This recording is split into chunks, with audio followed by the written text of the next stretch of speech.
Meus irmãos e irmãs, boa noite a todos. Que a graça e a paz do Senhor Jesus Cristo seja superabundante em nossos corações. Amém? Muita alegria, mais uma vez, estar com vocês. Agradecer mais uma vez também por esse convite. E que Deus continue abençoando os gideões nesse trabalho glorioso de levar a palavra do Senhor, semeando nos diversos lugares desse país. Abramos nossas Bíblias na segunda carta do apóstolo Paulo a Timóteo, capítulo de número 4.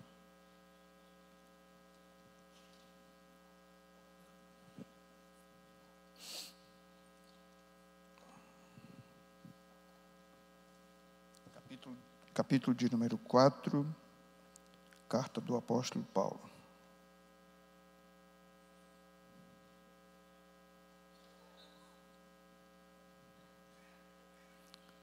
Nós vamos ler essa porção da palavra de Deus. Diz assim a palavra do Senhor. Vamos ler os versos 6, 7 e 8. Quanto a mim, já estou sendo oferecido por libação, e o tempo da minha partida chegou. Combati o bom combate, completei a carreira, guardei a fé. Desde agora me está guardada a coroa da justiça, que o Senhor, reto juiz, me dará naquele dia. E não somente a mim, mas também a todos os que amam a sua vinda. Oremos mais uma vez. Senhor, nós queremos te agradecer pela oportunidade de estarmos aqui reunidos nesses dias, pela maneira graciosa como o Senhor nos abençoou.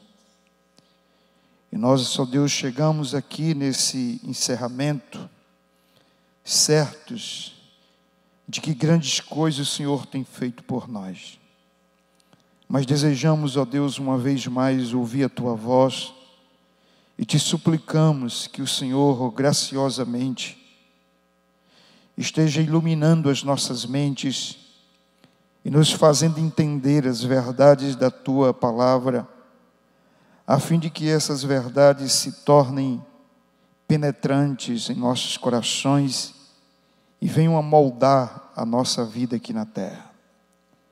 Nós assim te agradecemos por tudo, em nome de Jesus. Amém. Meus irmãos, eu estou certo de que na nossa caminhada aqui na terra, nós muitas vezes perdemos o foco da nossa existência. E quando isso acontece, nós incorremos num grande erro. O livro de Eclesiastes, por exemplo, nos mostra que a maioria das coisas às quais investimos, muitas vezes, tempo, dinheiro, talento, dons, são tudo vaidade. Isso significa, de acordo com o livro de Eclesiastes, capítulo 1, verso 14, correr atrás do vento.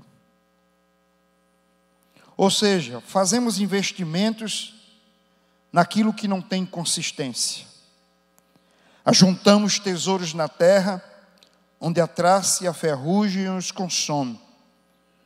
Os ladrões invadem e roubam, quando deveríamos ajuntar no céu, onde nem traça nem ferrugem os consomem, e os ladrões não invadem nem roubam, conforme expressou o Senhor Jesus Cristo. Correr atrás do vento é colocar o coração no tesouro errado. Correr atrás do vento é pensar que podemos servir e agradar a dois senhores. correr atrás do vento, é ficar ansioso por muitas coisas, como comida, bebida e vestimentas, quando deveríamos buscar em primeiro lugar o reino de Deus, sabendo que todas as coisas nos serão acrescentadas. Ora, precisamos perguntar então o que estamos fazendo e que tipo de legado nós estamos deixando para outras gerações, e que tipo de prestação de conta nós vamos fazer no último dia, quando chegarmos diante do nosso Senhor. E é disso que trata essa passagem. Depois de alertar a Timóteo sobre os últimos dias, de encorajá-los a um despertamento, a fim de que ele possa ser relevante à sua geração, depois de encorajá-lo à pregação, independentemente de qualquer condição, Paulo agora apresenta nesses 3 versos que acabamos de ler, seu último argumento, a fim de que não apenas Timóteo, mas nós, você e eu, possamos viver a nossa caminhada aqui na terra com o propósito de agradar o Senhor. Observem que Paulo está preso e ele tem uma consciência. Sua morte está próxima. Ao mesmo tempo que ele olha para o presente e revela serenidade diante dessa realidade da sua própria morte, ele olha para o passado e faz uma retrospectiva. Mas, por outro lado, ele olha para o futuro e se enche de esperança. Eu quero olhar para esse texto e quero destacar essas 3 questões. Afinal, a nossa vida, ela definitivamente se dá nessas 3 categorias: passado, presente e futuro. E como harmonizar essas 3 realidades? E como entender que essas 3 realidades compreendem o todo da nossa vida? Prestem atenção. Em primeiro lugar, esse texto nos mostra que Paulo olha para o presente com contentamento. O verso de número 6, ele diz: quanto a mim, já estou sendo derramado como oferta de libação, e o tempo da minha partida está próximo. Há 2 palavras aqui que merecem destaque. A primeira é oferecer, e a segunda é partida. Nesse verso de número 6, Paulo revela o contentamento em relação a tudo que está acontecendo com ele, apresentando essas 2 palavras: oferecer e partida.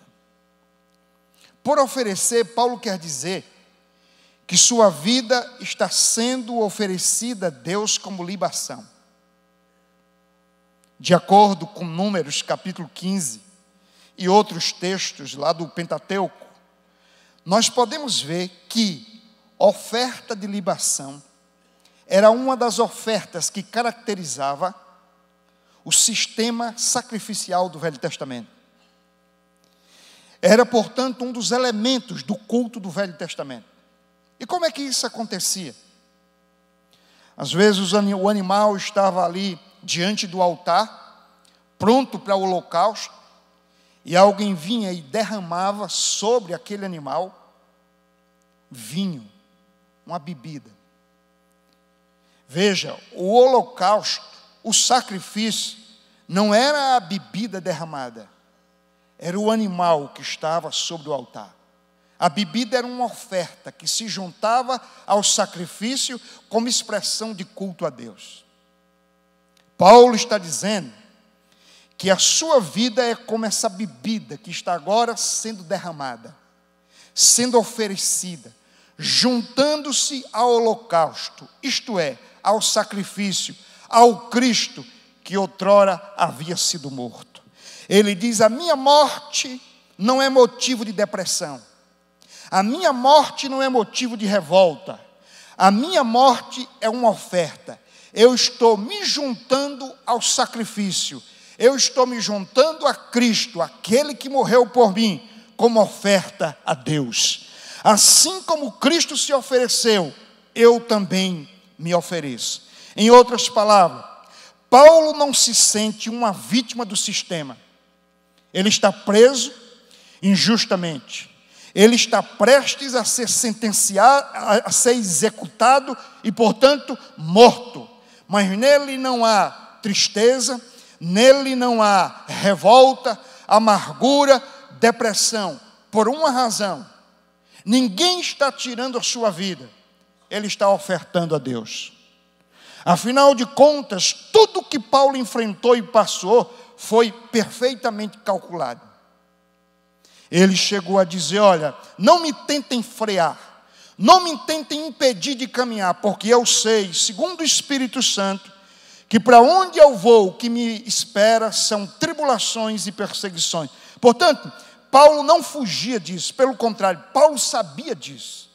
Mas ainda assim ele caminhou, ele não retrocedeu, ele não recuou, porque ele tinha feito um propósito. A sua vida seria oferecida a Deus. Portanto, desde o caminho de Damasco até aqui nessa prisão, Paulo se vê como dentro de um processo em que ele está sendo derramado, oferecido a Deus como oferta.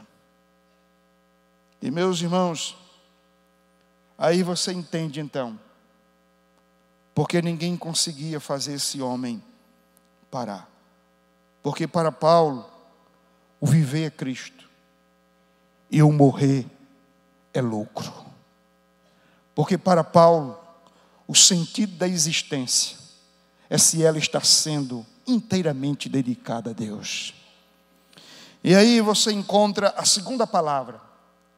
Ele diz exatamente nesse verso de número 6, que ele está de partida. E essa segunda palavra é muito importante, porque ela tem pelo menos 3 significados que eu gostaria de destacar.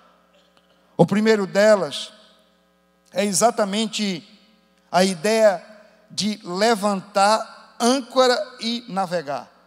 A ideia aqui é de um barco que está seguindo uma viagem. Paulo diz: eu já não vou mais permanecer aqui. O meu barco vai seguir a última viagem. Em breve eu estarei com o Senhor. Eu estou partindo. Eu não permanecerei mais aqui. O segundo sentido é desarmar uma tenda. É a ideia de um soldado que foi para a batalha. E então ele tem consciência agora que sua batalha terminou. Então ele desarma a sua tenda e ele segue para a sua casa. Paulo diz: estou desarmando a minha tenda, estou de partida, estou indo para a casa do meu Pai. Portanto, esse é o sentimento que está sobre ele. O terceiro sentido de partir aqui é libertar um prisioneiro. E lembrem-se, Paulo literalmente está preso, mas ele diz: o Senhor está soltando as minhas prisões, eu estou sendo liberto. E, portanto, eu estou livre para seguir o plano eterno que Deus determinou. Paulo não se sente mais nem preso, Paulo não se sente mais dessa terra. Ele está mudando de endereço. Ele está indo para o lugar que Deus o destinou. Meus queridos, veja então que Paulo não tem apego. Você não encontra aqui uma murmuração de Paulo por estar preso. Você não encontra aqui um pedido de oração de Paulo para que Deus o livre da prisão. Pelo contrário, ele tem consciência de que a hora da sua partida chegou e que, portanto, ele está indo se encontrar com o Senhor. É assim que Paulo encara o presente. É assim que Paulo encara a morte. É olhando para o seu Senhor. É entendendo que se a nossa esperança estivesse apenas nessa vida, nós seríamos os mais miseráveis de todos os homens. Mas quando tudo isso aqui acabar, nós temos uma esperança eterna. Segundo lugar, Paulo olha para o passado com a consciência do dever cumprido. Ele olha para o presente com contentamento. Estou partindo, estou indo embora, estou contente, porque minha vida alcançou o propósito desejado. Eu estou me entregando como oferta ao Senhor. Agora ele diz: e por que eu estou contente em relação ao presente? Porque eu vivi a minha história para a glória de Deus. E então ele olha para o passado e ele faz uma retrospectiva. E aí prestem atenção, quando Paulo faz essa retrospectiva, ele está dizendo: eu tenho um currículo para apresentar no céu. Eu tenho um currículo para apresentar diante de Deus. Nós vivemos numa época em que a competição do mercado de trabalho exige que as pessoas a cada dia busquem mais qualificações. E todo mundo quer um currículo mais atrativo, mais capacitado, que desperte o interesse das grandes empresas. Mas o fato é que um dia esse currículo de nada servirá. Mas Paulo está dizendo: o meu currículo vale para a eternidade.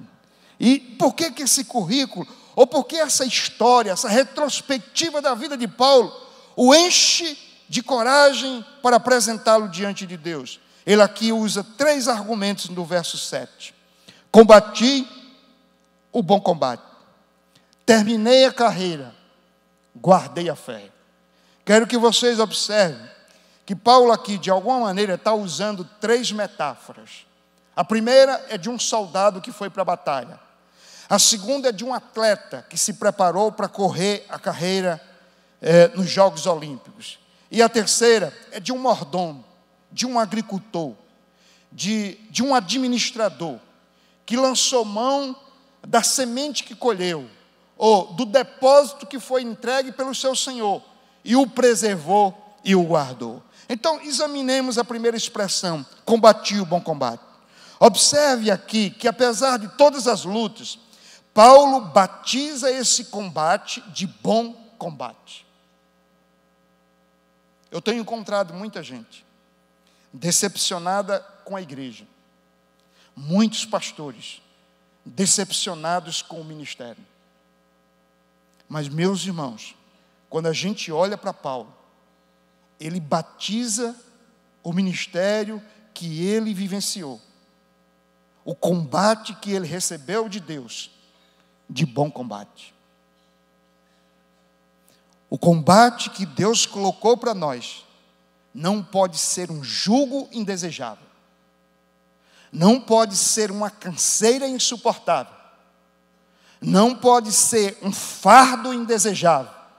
Pelo contrário, a obra que Deus nos confiou é uma obra gloriosa, porque é a obra que Ele confiou ao seu Filho Jesus e que agora foi confiada a nós, que Ele confiou historicamente aos profetas e aos apóstolos, e que nessa geração está sobre os nossos ombros. Esse combate não pode ser desqualificado, pois a natureza dele é gloriosa, é espiritual e, portanto, é eterna. E quando eu penso nisso, eu penso no capítulo 11 de 2 aos Coríntios. Ali Paulo faz menção de alguns desses combates.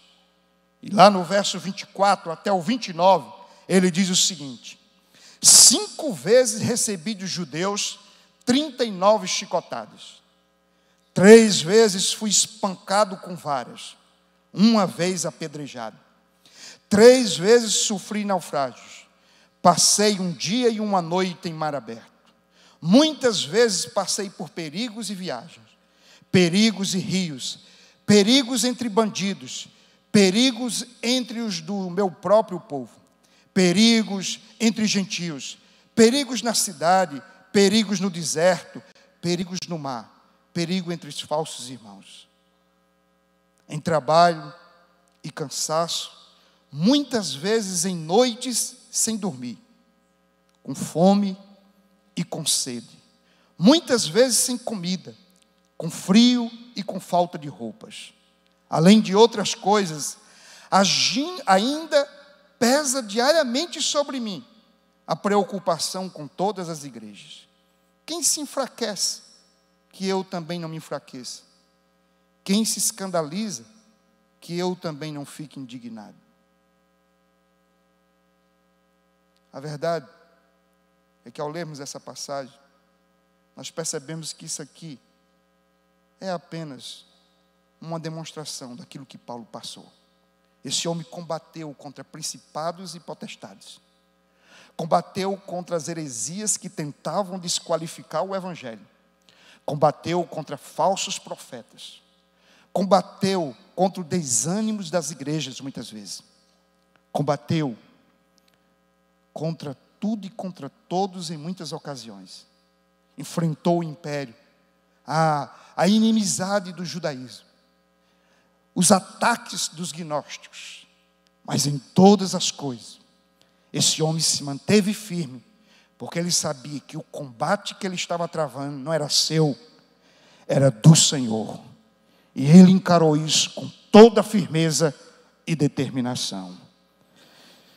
O homem que se encontra preso, sentenciado à morte, velho e abandonado, entende que está travando o bom combate.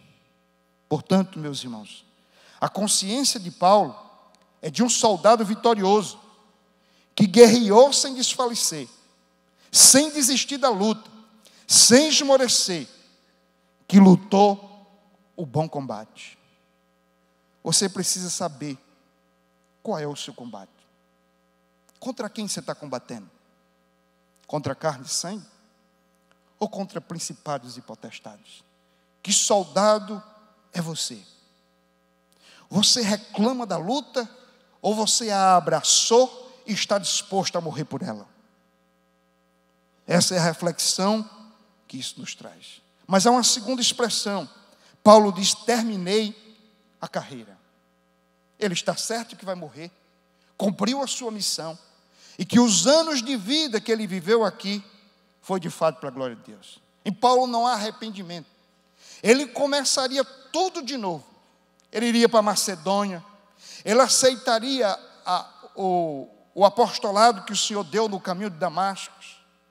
Ele consideraria tudo como perda por causa de Cristo. Ele sofreria tudo outra vez. Paulo não está terminando o ministério decepcionado, frustrado e arruinado. Pelo contrário, a consciência dele é: estou encerrando a minha carreira. E aí, a expressão aqui é uma expressão que Paulo usa muito no Novo Testamento, em que ele compara a vida cristã com o de um atleta, que se prepara com toda a disciplina e com toda a expectativa para correr os Jogos Olímpicos, tão famosos naquela época, sobretudo para os gregos. E ele está dizendo: eu estou indo atrás da minha coroa. Era muito comum que naquela época, não apenas um soldado, não apenas um atleta, mas um soldado, depois de chegar da guerra, era coroado. A diferença é que a coroa era corruptível. E Paulo tem certeza de que ele está chegando ao final da sua carreira, aprovado por Deus. Chegou no fim da linha, e agora ele será coroado. Não com uma coroa corruptível, mas com a coroa incorruptível que o Senhor preparou para ele. Paulo tinha consciência de que Deus o havia chamado para uma carreira. E a pergunta que se faz aqui é: qual é a sua carreira? Que carreira você está correndo? Meus irmãos, eu estou certo que muitas vezes nós apenas respondemos aos estímulos dessa cultura. Nós corremos a carreira que o mundo põe diante de nós. A nossa carreira está presa a uma rotina, a certas demandas de consumo e até mesmo de lucro.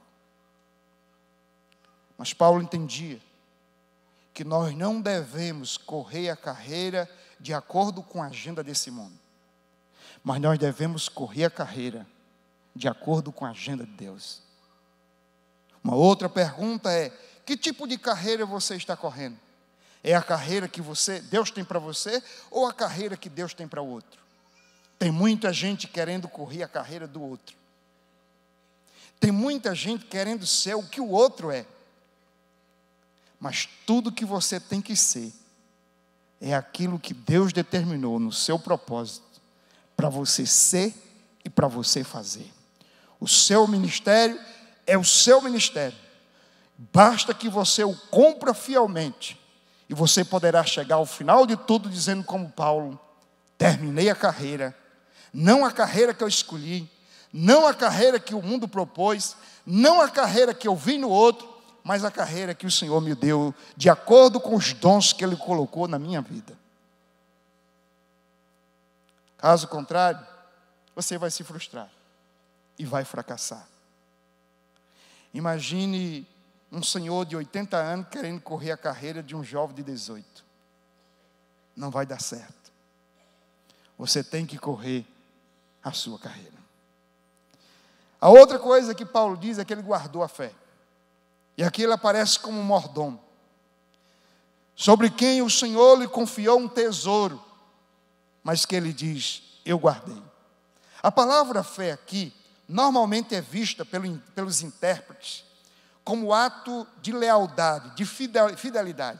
Em outras palavras, Paulo está dizendo: eu guardei o bom depósito que o Senhor confiou às minhas mãos, fielmente, com fidelidade. Que depósito foi esse? O Evangelho. O Senhor tem colocado em nossas mãos um glorioso depósito. Tudo que Ele espera é que sejamos zelosos e guardemos esse depósito. Aqui Paulo está defendendo uma das doutrinas principais arrogada por ele em todo o Novo Testamento: a doutrina da perseverança dos santos. E essa perseverança se manifesta aqui de duas maneiras.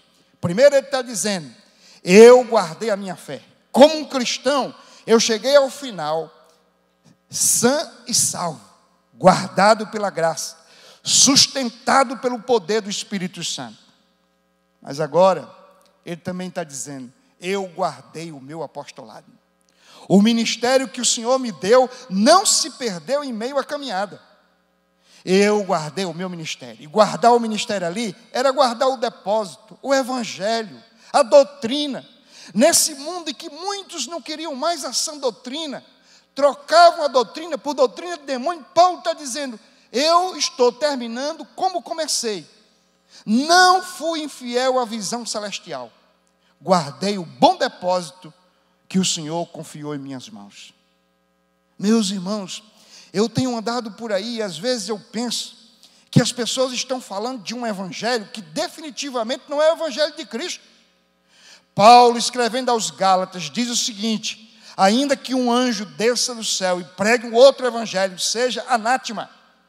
Eu olho para a carta aos Gálatas e descubro que o outro evangelho que Paulo se refere é porque, de alguma maneira, alguns cristãos queriam mesclar o evangelho com o judaísmo. A fé em Jesus com a confiança nos méritos das obras da lei. E ele chamou isso de outro evangelho. O que não diria Paulo a respeito daquilo que se prega muitas vezes no rádio, na televisão, em muitos púlpitos. Portanto, nós precisamos guardar o depósito, porque se tem uma coisa que o Senhor vai cobrar de nós, é o que fizemos com as pregações, com as doutrinas, com as leituras bíblicas, com os livros que lemos, com o aprendizado, com o ensino que recebemos dos nossos mestres. Portanto, esse é um ato de fidelidade. Nós precisamos guardar a fé, o depósito do bom evangelho que o Senhor nos concedeu. Ele nunca será velho, nunca será ultrapassado. Portanto, a ideia de Paulo, ao fazer uma retrospectiva da sua caminhada, é essa: como um soldado, eu lutei o bom combate e não desanimei. Como um atleta, eu disciplinadamente corri a carreira e cheguei na linha final. E como um bom mordomo ou administrador, eu administrei o tesouro que o Senhor colocou em minhas mãos. E agora,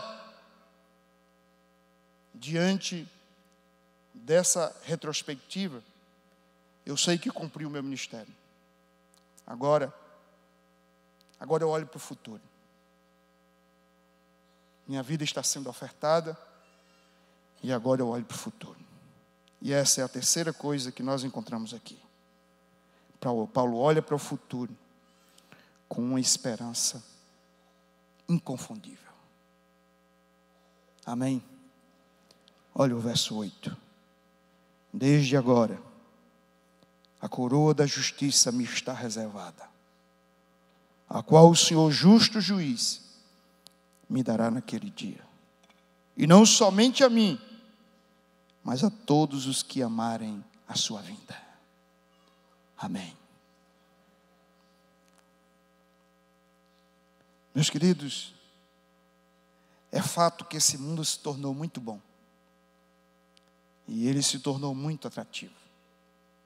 O mundo evoluiu em termos de ciência, tecnologia, oportunidade, culinária, educação. Nós estamos diante de uma realidade sofisticada. Mas é fato que moral e espiritualmente esse mundo declinou. Mas ainda assim, parece que a igreja ama mais o mundo do que a glória celeste. Paulo, aqui nesse versículo de número 8, ele não revela nenhum atrativo por esse mundo. Paulo está focado na glória eterna. Ele diz: agora, no mais, de agora em diante, eu só estou pensando numa coisa, no gozo da eternidade. Mais do que saber que os demônios lhe submetem, mais do que os resultados obtidos com o seu trabalho, mais do que qualquer recompensa terrena, o seu gozo é saber que a coroa da justiça lhe espera. Essa é a expectativa de Paulo. É muito importante você observar que Paulo aqui tem a visão de uma recompensa. E aí ouça, não é errado nós termos anseios de uma recompensa eterna. Muitos tentam entender que coroa da justiça é essa. Na linguagem de Pedro, é uma coroa de glória inacessível. Mas o fato é um só. Seja qual for essa coroa, ela não murcha. Ela é gloriosa, ela é eterna, ela é do Senhor Jesus para a sua igreja. Eu olho para essa passagem e percebo que a coroa da justiça pode ser a salvação, já que é a coroa daqueles que foram justificados por Cristo. Sendo assim, a coroa da justiça, como disse João Calvino, é Deus coroando os seus dons em nós. Ou seja, é Deus coroando a obra que Ele fez em nós. É Deus coroando a graça dEle em nós. A coroa da justiça é Deus olhando para nós e encontrando em nós a justiça de Cristo. Quando Deus olhou para Jesus Cristo naquela cruz, Ele viu o seu pecado. Ele viu o nosso pecado. E então, sobre Jesus, Ele fez cair a sua ira. E Ele foi terrivelmente condenado. E as agonias do inferno caíram sobre o Senhor. A nossa maldição caiu sobre Ele. O castigo que nos traz a paz estava sobre Ele. E ali Ele foi esmagado pela ira de Deus. Mas naquele dia, quando nós chegarmos diante da presença do Todo-Poderoso, e o Senhor olhar para nós, Ele vai enxergar em nós os méritos da justiça de Cristo, a santidade de Cristo, a bondade de Cristo, a perfeição de Cristo, e por isso nós seremos coroados. É por isso que é chamado a coroa da justiça, porque é a coroa da justiça que Cristo comprou na cruz com o seu sangue. Não é a sua justiça, não é a justiça que provém da lei, não é a justiça que provém das obras, é a justiça de Cristo. Essa é a coroa que tem a marca do sangue de Cristo, da justiça de Cristo. Você sabe por que o crente tem essa segurança? Isso independe da sua igreja, independe dos seus méritos. Isso foi conquistado por Jesus na cruz. É o que os teólogos chamam de dupla imputação. Deus imputou sobre Cristo o nosso pecado e imputou sobre nós a justiça de Cristo. Essa é uma permuta que só pode ser explicada pelo amor e a graça do nosso Senhor. Meus queridos, mas o bom desse texto é que Paulo diz que a coroa da justiça não é só para ele, apóstolo, mas é para todo aquele que ama a vinda do nosso Senhor. A igreja do Senhor precisa dizer como João: Maranata, ora vem, Senhor Jesus.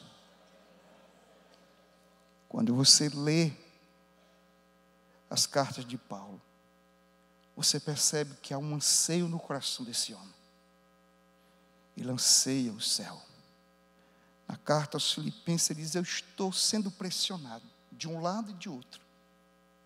De um lado eu gostaria de partir para estar com Cristo. Isso seria extraordinariamente melhor. Mas por outro, eu gostaria de permanecer aqui por amor de vós. Tem duas coisas que Paulo ama: o Deus da missão e a missão de Deus. E por mais que ele ame mais o Deus da missão do que a própria missão de Deus, por amor às pessoas, ele se sacrifica. Para Paulo, estar aqui é um sacrifício, porque ele gostaria mesmo de estar com o Senhor. E o que a gente percebe então é que Paulo não está dizendo assim: olha, eu gostaria muito de estar com o Senhor, mas eu quero permanecer aqui porque eu tenho algumas causas nobres. Eu ainda não terminei minha faculdade, eu ainda não terminei meu mestrado, eu ainda não terminei meu projeto da minha casa, eu ainda não acabei de criar meus filhos. Ora, todas essas causas são excelentes, mas não é essa a questão que Paulo apresenta. Ele diz: a razão é porque eu ainda quero distribuir muitos Novos Testamentos. Amém? A razão é porque eu quero que essas boas novas cheguem a muitos lugares. E por isso eu quero ficar mais um tempo aqui. Isso é o que ele está dizendo aos Filipenses. Quando chega aqui agora para Timóteo, ele já não tem mais dúvida. A hora chegou. A carreira foi cumprida. E aí percebam a grande preocupação de Paulo com Timóteo. Porque ao mesmo tempo que ele está dizendo: minha carreira acabou, meu combate terminou, e agora eu vou me encontrar com meu Senhor. Ele está dizendo: mas peraí, quem é que vai continuar esse negócio?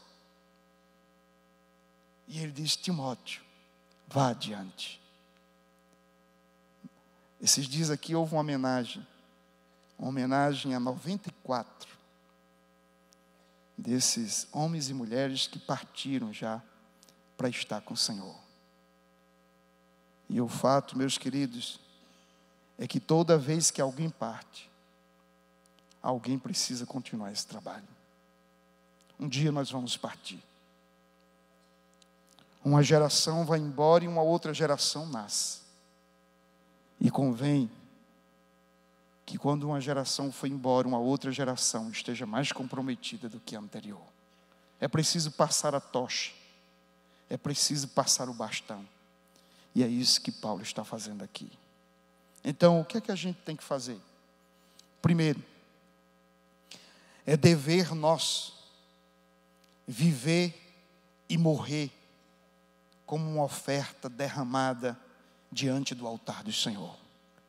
Quer vivamos ou morramos, sejamos do Senhor. Paulo viveu para Deus, agora morre para Deus e ressuscita para Deus. Tudo é dele, por ele e para ele. Segundo lugar, é dever do crente correr a carreira com fidelidade, sem se perder, sem se deixar levar nem por esse nem por aquele vento de doutrina, mas olhando para Jesus, autor e consumador da sua fé. Terceiro, é dever de todo crente guardar o depósito da fé e passar para a próxima geração. Paulo está dizendo: guardei a fé, preservei o tesouro. Agora coloque em tuas mãos, Timóteo, leve adiante, porque esse tesouro precisa continuar.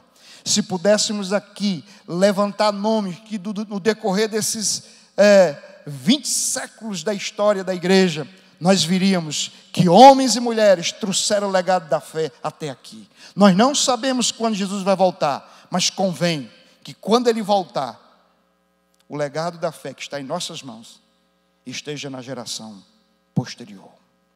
E finalmente, meus queridos, a promessa garantida a Paulo não é porque ele é apóstolo, é porque ele é crente. Independente se você é pastor, se você é presbítero, diácono, seminarista, evangelista, uma coisa é certa: se você ama a vinda de Cristo, a promessa é para você. Enquanto Ele não vem, vamos trabalhar. Enquanto Ele não vem, vamos proclamar o Evangelho. Enquanto Ele não vem, convém que o Evangelho seja pregado em todo o mundo, em testemunho a todas as nações, e então virá o fim. Que Deus nos abençoe nessa missão, e que Ele seja glorificado em nossas vidas, hoje, para todos sempre. Amém. Deus abençoe.